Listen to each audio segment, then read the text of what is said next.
François de Barbé-Marbois est né en 1745. C'est un personnage très important pour la Cour des comptes, dont il a marqué les origines. Ce personnage, on peut le résumer en 3 mots. Tout d'abord, François de Barbé-Marbois, c'est un personnage qui a connu une longévité exceptionnelle, surtout pour son époque. Il a vécu 89 ans, et pendant cette longue vie, il a connu une destinée assez extraordinaire. Il a d'abord commencé sa carrière comme diplomate dans les pays germaniques, et puis surtout aux États-Unis, avant la Révolution, où il a vécu à Philadelphie pendant plusieurs années. Il a ensuite été intendant à Saint-Domingue et pendant la Révolution française, il a occupé plusieurs fonctions qui l'ont amené à la fin de la Révolution sous le Directoire à l'exil. En effet, il avait fait partie d'un groupe que l'on appelait le Cercle de Clichy, dans lequel cohabitaient des modérés. Barbé-Marbois a toujours été un modéré.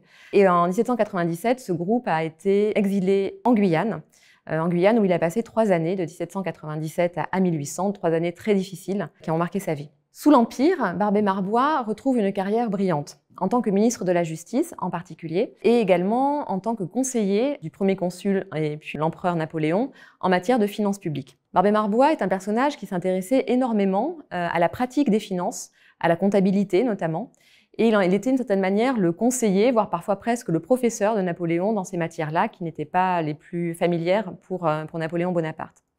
Il l'a conseillé et il a également été, dans ce cadre-là, à l'origine de l'idée de reconstituer une Cour des comptes. En effet, avant la Révolution, il existait des chambres des comptes qui correspondaient aux provinces d'Ancien Régime, qui ont été supprimées à la Révolution et remplacées par un bureau de la comptabilité. Il était nécessaire de recréer une vraie Cour des comptes pour pouvoir rattraper le retard accumulé dans l'examen des comptes des comptables. Et c'est ainsi Barbé-Marbois qui est à l'origine de la loi du 16 septembre 1807 qui crée la Cour des comptes telle que nous la connaissons aujourd'hui. Après la création de la Cour des comptes, il en devient donc le premier président, en 1807. Il exerce ses fonctions pendant toute la durée de l'Empire. Lors de la première restauration, il est écarté.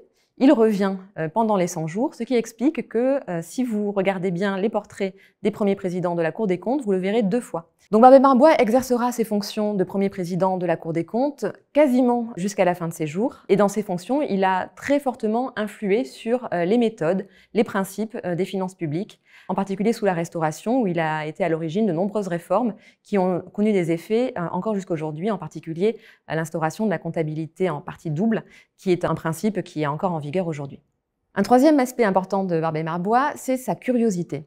C'est un personnage assez original pour son époque, par l'ouverture dont il a fait preuve pendant toute sa vie, ouverture à l'international, ouverture aussi dans son attention à des sujets qui n'étaient pas forcément les sujets les plus populaires, en tout cas les plus connus, les plus mobilisés par les élites de son temps.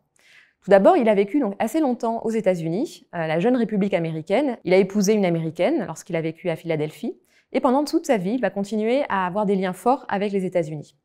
En particulier, on se souvient de lui parce que c'est lui qui a organisé la vente de la Louisiane aux États-Unis.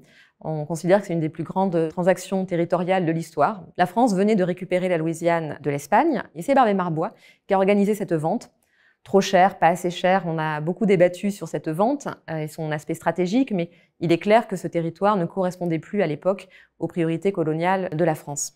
Cet attachement aux États-Unis, il se traduit aussi par une vraie ouverture, une vraie tolérance et un vrai intérêt pour les autres cultures. Il s'intéresse aux cultures indigènes américaines et puis il s'intéresse aussi aux premières œuvres de littérature afro-américaine.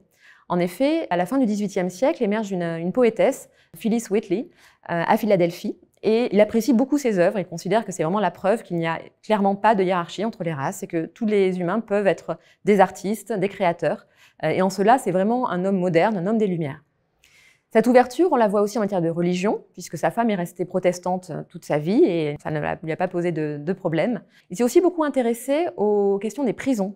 Il a été inspecteur des prisons, notamment en Normandie, et on note dans ses rapports une vraie attention aux conditions de détention, une vraie humanité dans ses remarques. Et puis enfin, il a été un vrai bienfaiteur pour le village où il s'est implanté, dans l'Eure. Il a notamment fait construire une école. Il a fait remplacer les toits en chaume par des toits en tuiles pour lutter contre les incendies. Donc un personnage vraiment multifacette, qu'on a un peu oublié aujourd'hui peut-être, mais qui illustre à la fois l'héritage des Lumières et puis les débuts d'une histoire, celle de la Cour des comptes, qui lui rend hommage aujourd'hui à travers une salle qui porte son nom.